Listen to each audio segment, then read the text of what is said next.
উচ্চ মাধ্যমিক last minute suggestion নিয়ে আমাদের আজকের এই স্পেশাল ভিডিও। আমাদের আজকের বিষয় হিস্ট্রি বা ইতিহাস।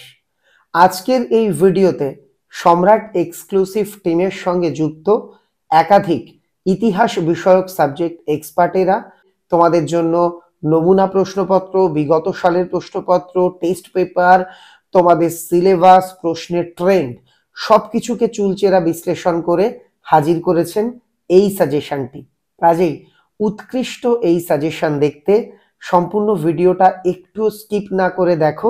ভিডিওটা ভালো লেগে থাকলে লাইক করতে ভুলো না, আর তোমার সহপাঠী বন্ধু যাদের ইতিহাস সাবজেক্ট রয়েছে তাদের কাছে ভিডিওটা শেয়ার করতে ভুলো না। চ্যানেলে নতুন হয়ে থাকলে চ্যানেলটাকে অবশ্যই সাবস্ক্রাইব করে নিও। এখন আমরা দেখে নেব অধ্যায় ভিত্তিকভাবে ইতিহাসের গুরুত্বপূর্ণ বড় প্রশ্নগুলি। প্রথম অধ্যায় থেকে মাত্র দুটি প্রশ্ন তোমাদের সবচেয়ে বেশি গুরুত্ব দিয়ে পড়তে হবে। প্রথমটা, জাদুঘরের সংজ্ঞা দাও। অতীত পুনর্গঠনে জাদুঘরের ভূমিকা আলোচনা করো। একই সঙ্গে জাদুঘরের বিভিন্ন প্রকারভেদ, এর উদ্দেশ্য, কার্যাবলী। মোট কথা, জাদুঘর অংশটা কিন্তু খুব ইম্পর্ট্যান্ট, আর যে অংশটা হলুদ কালি দিয়ে হাইলাইট করা আছে এটাকে আরও বেশি গুরুত্ব দিয়ে প্র্যাকটিস করবে। আজকের লিস্টে আমরা লাল কালি দিয়ে যে প্রশ্নগুলো লিখে দিয়েছি সেগুলো কিন্তু সবকটাই চূড়ান্ত গুরুত্বপূর্ণ। 2 দাগ, ইতিহাস রচনায় স্মৃতিকথার গুরুত্ব লেখো। আধুনিক ইতিহাস লিখন পদ্ধতি আলোচনা করো। এবার চলে যাব দ্বিতীয় অধ্যায়। দ্বিতীয় অধ্যায় থেকে প্রথমেই পড়বে, দেখো লাল কালিতে লেখা আছে, খুব গুরুত্বপূর্ণ প্রশ্ন, উপনিবেশবাদ ও সাম্রাজ্যবাদ সম্পর্কে হবসন লেলিন তত্ত্ব আলোচনা করো। পরবর্তী প্রশ্ন, উপনিবেশবাদ বলতে কি বোঝো? উপনিবেশবাদের সঙ্গে সাম্রাজ্যবাদের সম্পর্ক আলোচনা করো। তোমাদের অনুরোধ করব প্রশ্নগুলি স্ক্রিনশট করে নাও অথবা খাতাতে লিখে নাও। পরবর্তী প্রশ্ন, সাম্রাজ্যবাদ কাকে বলে? সাম্রাজ্যবাদের কারণ লেখো। এখান থেকে এই 3টি প্রশ্ন। এবার তৃতীয় অধ্যায়। তৃতীয় অধ্যায় থেকে প্র্যাকটিস করো, খুব গুরুত্বপূর্ণ, ভারতের রেলপথ প্রবর্তনের উদ্দেশ্য এবং এর ফলাফলও দিতে পারে, বা প্রশ্নটাকে অন্য ভাষায় দিল, ভারতের অর্থনীতিতে এর প্রভাব আলোচনা করো। পরবর্তী প্রশ্ন, ক্যান্টন বাণিজ্যের প্রধান বৈশিষ্ট্যগুলি লেখো। এই বাণিজ্যের অবসান কেন ঘটে? দেখো লাল কালিতে লেখা হোক বা নীল কালিতে, সবকটা প্রশ্নই কিন্তু তোমাদের ভালোভাবে রপ্ত করতে হবে। লাল কালিরগুলো বিশেষভাবে গুরুত্ব দিতে হবে।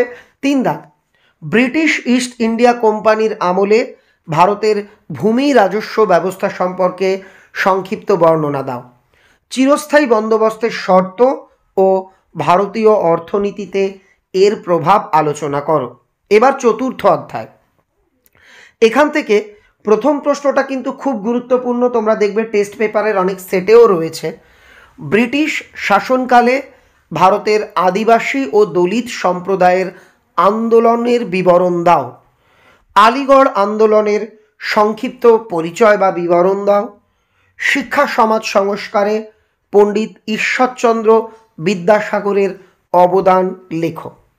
আর চৌঠা মের আন্দোলন সম্পর্কে বা এর কারণ, প্রভাব, চীনের চৌঠা মে আন্দোলন, এটাও তোমরা পড়ে রাখবে।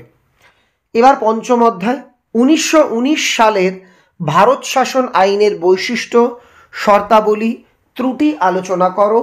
একই সঙ্গে 1935টাও তোমরা কিন্তু একটু হলেও দেখে রাখবে।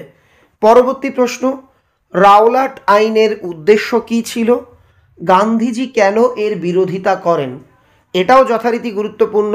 লখনৌ চুক্তির শর্ত গুরুত্ব, এটাও কিন্তু যথারীতি গুরুত্বপূর্ণ প্রশ্ন। আর দেখে রাখবে মিরাট ষড়যন্ত্র মামলা, এটা মিরাট হবে, মিরাট ষড়যন্ত্র মামলা। এবার ষষ্ঠ অধ্যায়। 1942 সালের ভারত ছাড়ো আন্দোলনের পরিচয় দাও। এর ঐতিহাসিক তাৎপর্য আলোচনা করো।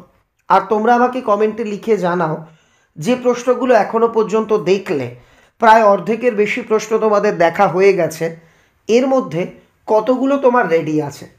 তোমাদের গৃহশিক্ষক কিংবা স্কুল শিক্ষকেরা যে সাজেশন দিয়েছেন তার মধ্যে এই প্রশ্নগুলো আছে কি না সেটা লিখে জানাতেও কিন্তু ভুলো না।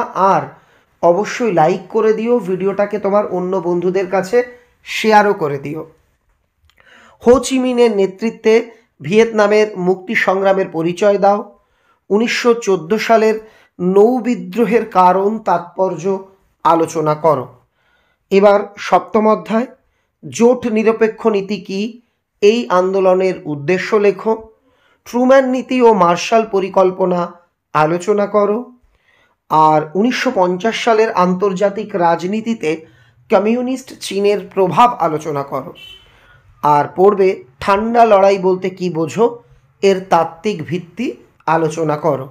অন্তিম অধ্যায় অষ্টম অধ্যায়, এখান থেকে পড়বে সার্ক কিভাবে গঠিত হয়েছিল, এটা লাল কালি দিয়ে লেখা উচিত ছিল, এটি গঠনের উদ্দেশ্য লেখো। পরবর্তী প্রশ্ন, উপনিবেশকরণ বলতে কি বোঝো, এর সামাজিক রাজনৈতিক ও অর্থনৈতিক তাৎপর্য লেখো।